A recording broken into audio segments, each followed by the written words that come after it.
Welcome back to Askewed Reviews, and I'm continuing to go through the entire Tremors film series. So today is the 2018 movie Tremors: A Cold Day in Hell. Here is your trivia question for today. How does Travis acquire the HK-91 rifle? So in this film, we check back in with Burt Gummer and Travis Welker. Now the two of them are living in perfection, as it was revealed in the previous film that Travis is actually Bert's son.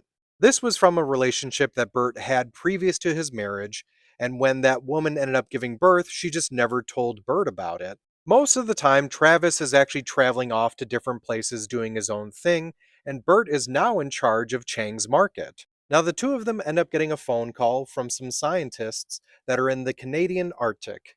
Apparently, they are dealing with a graboid issue and they need Bert's help to stop it. So the two of them head up to Canada to see what's going on at this facility. Now, to Bert's chagrin, right next door is another facility that's being run by DARPA. Now, pretty quickly into this journey, the graboids and ass blasters begin attacking both facilities. To make matters worse, Bert is now dealing with a bacterial disease that he got from years ago when he was briefly swallowed by one of the graboids. So, with everyone at these facilities working together to try and stop these graboids, will they be able to do so? And even if they do, will there be any way that Bert will be able to get over this horrible disease?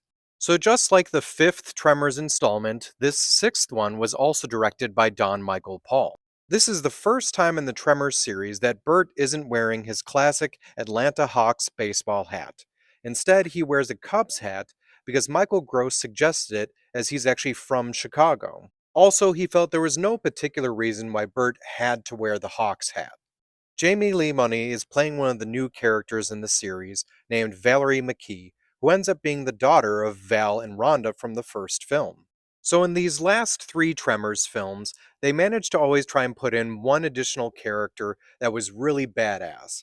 This time around, I felt that they did two of them. The first one is Swackhammer, played by Rob Van Vuren, and then the second one is Mac, the pilot, played by Adrian Pierce. In the previous film, it was another pilot named Den Bravers, played by Ian Roberts. Also, when speaking of the character Den, they technically make a brief reference to him in this film. If you look carefully in Chang's Market, you can see that Bert has taken the bottle opener that Den gave him, and it now hangs from one of the fridges.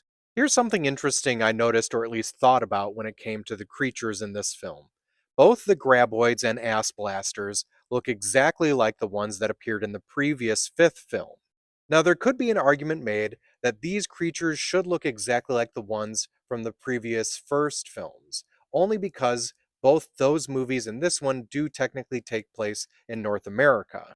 But when you think about it, both the ones in this film and the previous film were technically under the ground for much longer, or at least supposedly. So the ones that appeared in the first three films would technically be of a much younger generation, and that may be why they look so drastically different. Now, just in my own personal opinion, I am okay with the look of the graboids. I still hate the new look of the ass blasters, though.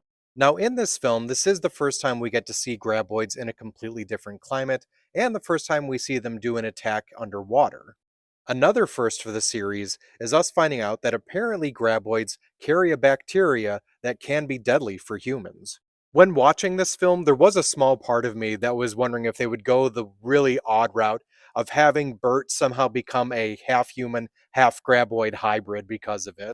The movie primarily takes place in the Canadian Arctic, but it was completely filmed in South Africa just like the previous movie. And since it was filmed in South Africa, that very first scene in the film is not at all filmed on snow, but actually in a desert, and they just changed up the lighting to make it look like it was snow. Now, the original plan was to film in the mountains of Bulgaria, but a large snowstorm caused an issue and they weren't able to do so. So, when it comes to the film Tremors: A Cold Day in Hell, I like this movie, but there are parts of it that maybe not like it as much as the previous film. So I felt like some of the side characters were more likable and a bit more interesting than the previous movie, but I thought that the story in the fifth film was a bit better than this one. So I think I'm going to give this movie a 2 out of 5. So if you enjoyed this movie, other films I recommend checking out are The Thing, Last Winter, Dreamcatcher, and 30 Days of Night. Now it's time for the trivia question from the beginning of this episode.